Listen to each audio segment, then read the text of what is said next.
Bonjour et bienvenue sur ma chaîne YouTube pour ce nouveau message pour le mois de février grâce au Tarot de Marseille. Je suis Estelle Godard, praticienne en naturopathie et fibro-libérée. J'accompagne les femmes atteintes de fibromyalgie à mieux vivre leur quotidien. Pensez à vous abonner et cliquez sur la cloche pour recevoir toutes les notifications. Ainsi, vous serez prévenu dès qu'une nouvelle vidéo sera disponible et vous ne louperez rien. Pour recevoir gratuitement des conseils naturels gratuits et votre e-book par mail, il vous suffit de cliquer sur le lien qui est sous la vidéo et de vous inscrire. C'est parti pour le message de ce mois-ci. La première carte qui a été tirée, c'est le mât, l'arcane 22. Encore une fois, qui est déjà tombé en premier au mois de janvier. C'est fou, non?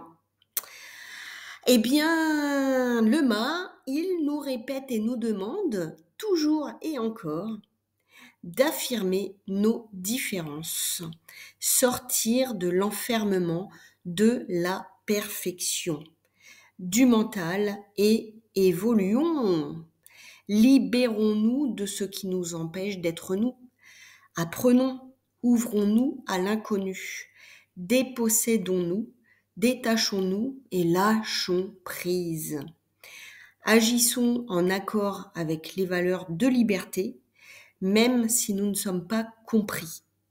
À partir du moment où l'on est dans notre vérité, même si cela entache notre crédibilité, tout cela n'a plus d'importance pour nous. Le mât, il est non violent, il est indépendant et il s'aime, et c'est tout ce qu'il nous demande d'être. Posons nos intentions, maintenons-les et rappelons-nous-en régulièrement pour les obtenir. Si je change mon monde intérieur, c'est bien le monde extérieur qui va changer pour moi. C'est le regard que l'on porte sur les choses qui fait toute la différence. On intègre étape par étape notre besoin de liberté, notre besoin de mouvement, notre besoin de changement, notre besoin d'indépendance, d'autonomie. Avancez dans votre vie. Fichons-nous la paix! Crotte et crotte et crotte pour notre bien et pour le bien de l'humanité. L'ancien n'existe plus, tout comme le passé. Ce qui compte, c'est ici et maintenant. Osons être nous. Et son message, il est le suivant. Sembler fou est le secret des sages. Et cela demande un grand détachement. La deuxième arcane qui a été tirée, c'est la lune. La lune, elle nous pose plein de questions. Elle nous demande, suis-je tourmentée? Que suis-je en train d'imaginer? Qu'est-ce que je crains? Comment va mon féminin? Est-ce que j'écoute mon intuition? Comment je vois ma mère? Qu'est-ce que j'occulte? C'est notre monde intérieur qui gouverne le monde extérieur. Quoi que l'on cherche dehors, tout commence en nous. Ouvrons-nous à notre vie intérieure. Apprenons à écouter nos émotions. Accueillons notre humanité avec nos failles. Connectons-nous avec nos états d'âme. C'est un grand arcane de nos émotions, la lune. Ressentir une émotion engendre forcément une réaction chez l'autre. Par exemple, la méfiance entraînera la distance, même si elle n'est pas voulue. Les émotions émettent des vibrations. Les comprendre nous permet de changer la fréquence de nos vibrations intérieures. Ne plus refouler nos émotions, c'est remettre notre vie en mouvement. Accueillons nos émotions et réfléchissons à ce qui nous bloque ou nous fait descendre en énergie. Prenons le temps d'approfondir et de mettre les mots sur ce que l'on ressent. Notre inconscient exprimera quelque chose qui nous touchera plus particulièrement. Pour ça, il est important de faire de la place pour recevoir, accepter et être dans l'instant présent. Hier n'existe plus, demain n'existe pas encore. Éliminons tout le côté obscur et négatif de nos émotions.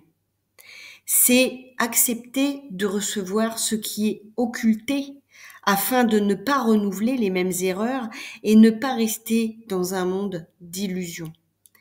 Veillons à notre alignement et notre centrage.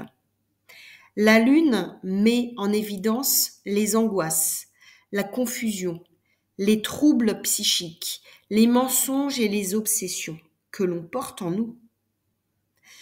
Nous sommes tellement aveuglés par nos sentiments que l'on ne voit pas la personne telle qu'elle est réellement. Prenons de la distance pour pouvoir garder une analyse juste et complète.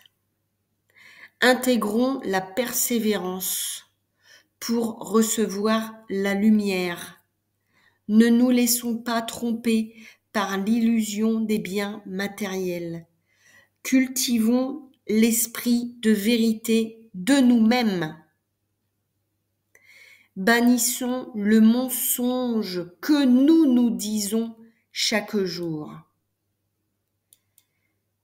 La vérité envers nous-mêmes libérera notre esprit de toutes ses servitudes. Apprenons chaque jour à écouter nos ressentis. Son message est le suivant. En observant ce qui m'horripile chez les autres, je comprends ce que je n'accepte pas en moi. Et comme je le dis régulièrement, sur YouTube, l'algorithme est très important. Donc, à ce stade, je vous demande de mettre un j'aime, un pouce en l'air, de partager cette vidéo au plus nombre pour que ce message soit entendu, pour qu'il y ait de plus en plus de prise de conscience qui se fasse. Et puis, ajouter des commentaires, c'est tout aussi important. Le j'aime, le partage, les commentaires. Merci à vous. Et quand on additionne l'arcane du mât, qui est la 22, et l'arcane 18 de la lune, cela donne le 40. Et donc, on réduit au 4. Et donc, pour synthétiser tout ça et compléter cette séance, eh bien, l'arcane numéro 4, c'est l'empereur. Et donc, avec l'empereur, tout est une question d'état d'esprit. Et il est temps de restaurer l'amour en soi. Est-ce que le respect est intégré dans notre propre vie ? Prenons notre place, établissons nos règles, notre système de valeurs, de travail et nos actions.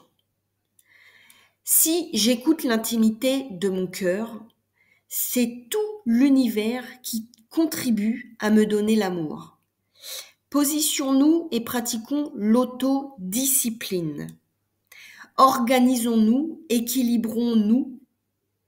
Nous avons la capacité de nous faire respecter, de ne pas se laisser envahir par l'extérieur et les autres. Apprenons quelles sont nos limites pour poser notre cadre, tout en sortant de notre zone de sécurité. Ainsi, nous nous accordons ce cadeau d'explorer des mondes inconnus dans le respect de soi-même. Et nous concrétisons nos projets dans la matière. Cessons de nous dévaloriser. Accueillons ce qui arrive. Nous sommes notre propre sécurité. Et le message que l'empereur nous transmet est le suivant. Tous les orages émotionnels que l'on va traverser ne nous perturbent pas, dès que nous sommes stables et en sécurité avec nous-mêmes. Merci d'être arrivé jusqu'ici, d'avoir écouté ce très beau message. Suite à ce message de février, eh bien, je vous invite à poser vos ressentis en commentaire. Je vous souhaite un très bon mois de février. Prenez bien soin de vous. Vous êtes la personne la plus importante pour vous. Et je vous dis au mois prochain pour le message de mars.